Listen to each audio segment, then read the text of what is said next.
महाराष्ट्र के मंत्री छगन भुजबल अजीत पवार से नाराजगी की चर्चा के बीच आज अचानक शरद पवार से मिलने उनके आवास सिल्वर ओक पहुंचे और महाराष्ट्र की राजनीति में भूकंप आ गया।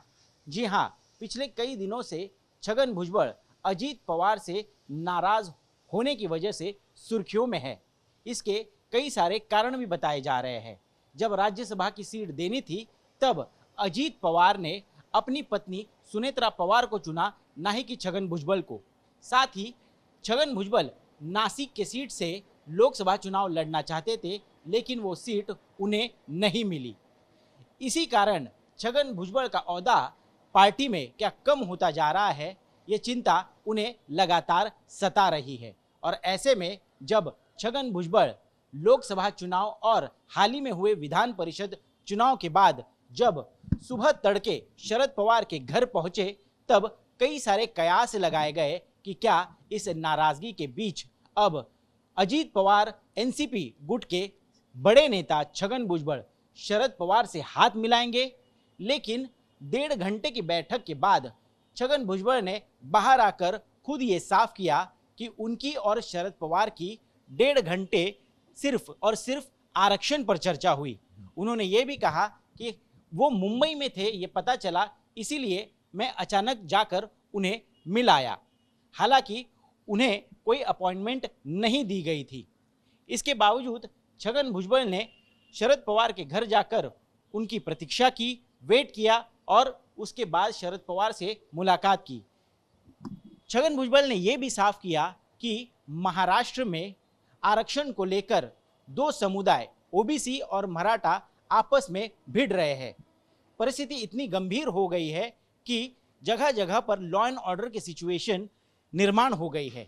साथ ही साथ कई सारे मराठा और ओबीसी एक दूसरे के दुकान में भी गांव में नहीं जा रहे हैं।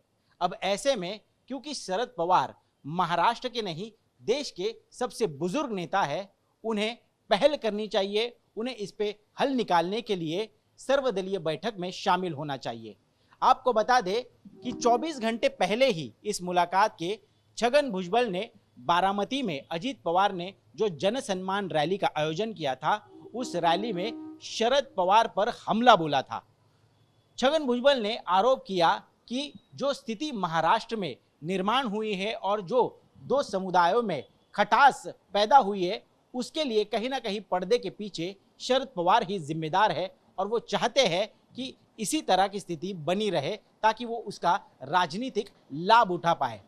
लेकिन 24 घंटे में ऐसा क्या हुआ कि छगन भुजबल खुद जाकर शरद पवार से विनती कर रहे हैं कि वो इसे सुलझाने में उनकी मदद करे और एक बैठक ले। हालांकि शरद पवार ने जवाब में उन्हें बताया कि सरकार ने मराठा आरक्षण के आंदोलनकर्ता मनोज जरांगे पाटिल और ओबीसी आंदोलनकर्ता लक्ष्मण हाके से क्या बात की है, उस बारे में विपक्षी दलों को कोई जानकारी नहीं दी है। जब तक उन्हें वो जानकारी हासिल नहीं होती तब तक वो किसी भी बैठक में शामिल नहीं हो सकते।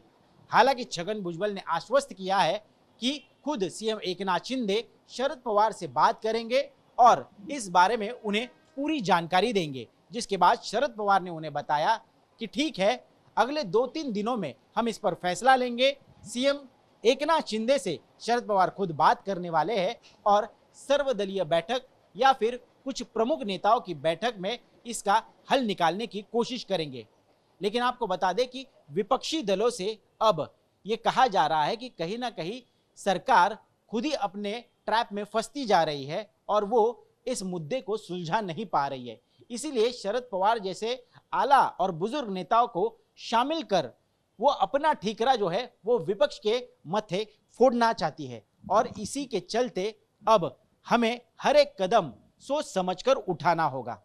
हालांकि इस बैठक के बाद यह तो तय हो गया कि आरक्षण पर दोनों के बीच चर्चा हुई, लेकिन अब अटकलें ये भी लगाई जा रही है कि क्या 1.5 घंटे में सिर्फ उसी मुद्दे पर चर्चा हुई या फिर छगन भुजबल ने कहीं ना कहीं अपनी नाराजगी के चलते अजीत पवार गुट में किस तरह से कामकाज चल रहा है और वो उससे किस तरह से नाखुश है, इसका भी कथन किया है।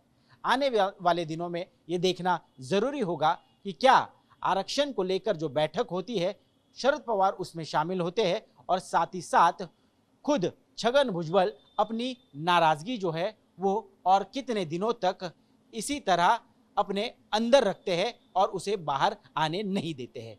कैमरा पर्सन सचिन सावन के साथ मैं ऋत्विक भालेकर, मुंबई।